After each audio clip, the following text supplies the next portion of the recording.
Bienvenue à tous dans La Minute Cyber, votre rendez-vous hebdomadaire pour décrypter les mystères du monde numérique. Aujourd'hui, on plonge dans un sujet qui fait froid dans le dos et qui redéfinit ce que nous percevons comme la réalité, les deepfakes et les médias synthétiques. Pour en parler, j'ai le plaisir d'accueillir Sarah Dubois, experte en cybersécurité et en intelligence artificielle. Bonjour Sarah. Bonjour Jérémy, ravie d'être là pour cette discussion cruciale. C'est un domaine en pleine effervescence et pas toujours pour le meilleur, malheureusement. Exactement. On entend beaucoup parler de deepfakes, mais pour nos auditeurs, qu'est-ce que c'est concrètement et comment l'IA est-elle impliquée dans leur création? Très bonne question pour commencer. En termes simples, un deepfake est un contenu médiatique, audio ou vidéo, qui a été modifié ou entièrement créé par une intelligence artificielle de manière si réaliste qu'il est extrêmement difficile, voire impossible, de le distinguer d'un original. L'IA utilise des techniques d'apprentissage profond, notamment les réseaux antagonistes génératifs, ou GAN, pour analyser des milliers d'images ou d'enregistrements d'une personne et ensuite générer de nouvelles scènes ou dialogues avec cette personne, la faisant dire ou faire des choses qu'elle n'a jamais faites en réalité. Ah, les fameux GAN. Donc, ce n'est pas juste un simple montage Photoshop, c'est beaucoup plus sophistiqué. On parle de création quasi autonome de contenu. Quelles sont les principales menaces que cela représente actuellement? C'est ça, on est loin du simple copier-coller. Les menaces sont multiples et touchent des secteurs très variés. On pense d'abord à la désinformation à grande échelle, où des deepfakes peuvent être utilisés pour diffuser de fausses informations politiques ou sociales, semer le chaos, influencer des élections. Imaginez une vidéo d'un dirigeant politique tenant des propos scandaleux qu'il n'a jamais prononcés. Oui, on l'a déjà vu avec certaines tentatives, même si elles étaient encore un peu rudimentaires. Mais il y a aussi le volet financier, n'est-ce pas? On parle de fraude impressionnante. Absolument. La fraude financière est une menace très concrète. On a déjà eu des cas où des escrocs ont utilisé une fausse voix générée par IA pour imiter celle d'un PDG et ordonner un transfert de fonds important. L'intonation, l'accent, tout est reproduit à la perfection, trompant même des employés vigilants.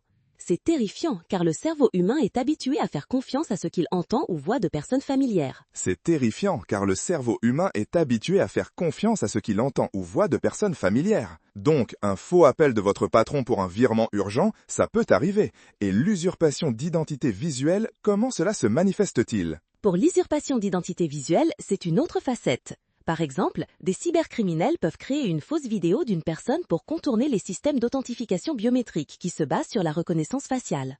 Ou pire, ils peuvent créer du contenu intime non consenti, dit deepfake porn, pour de la vengeance ou du chantage, ce qui a des conséquences dévastatrices pour les victimes. C'est une violation de la vie privée et de l'intégrité personnelle d'une gravité inouïe.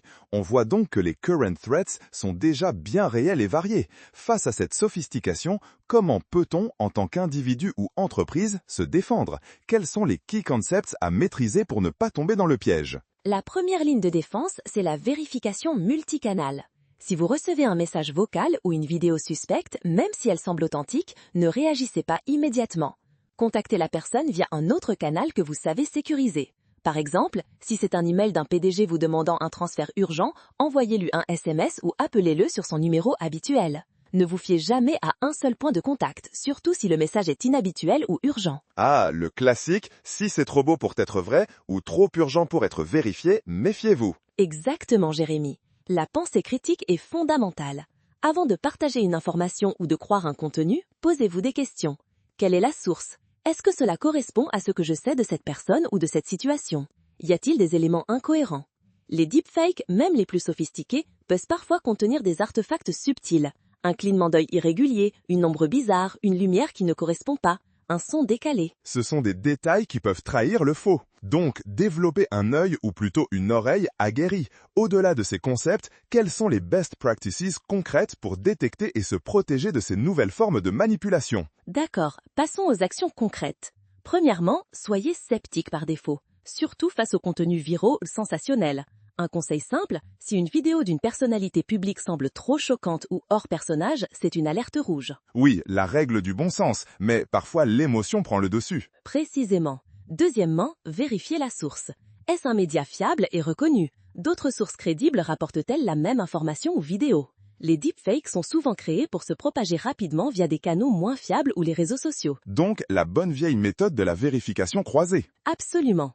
Troisièmement, faites attention aux détails techniques. Regardez attentivement les visages. Y a-t-il des imperfections bizarres sur la peau, des yeux qui ne clignent pas naturellement ou qui ont un regard mort?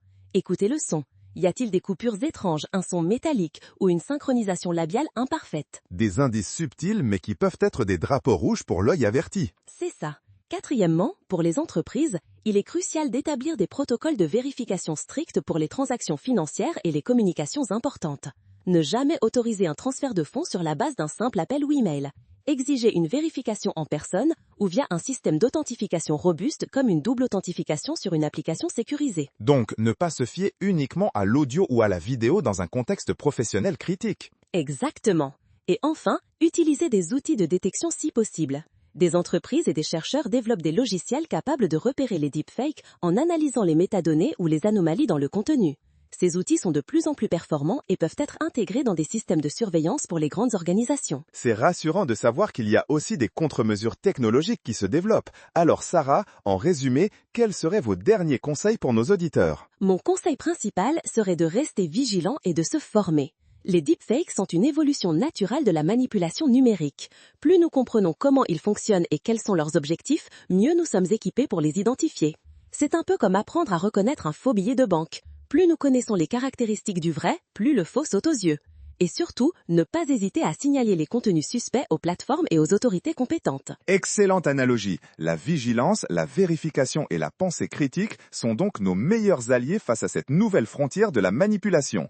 Un grand merci Sarah pour toutes ces informations précieuses et ces conseils éclairés. C'était passionnant et effrayant à la fois. Avec plaisir, Jérémy. J'espère que cela aidera nos auditeurs à naviguer dans ce monde digital de plus en plus complexe. Eh bien voilà, chers auditeurs, c'est tout pour cette semaine dans la Minute Cyber. N'oubliez pas que dans le monde numérique, ce que vous voyez n'est pas toujours ce qui est. Restez connectés, restez vigilants et à la semaine prochaine pour un nouveau décryptage. Prenez soin de vous et de votre cybersécurité.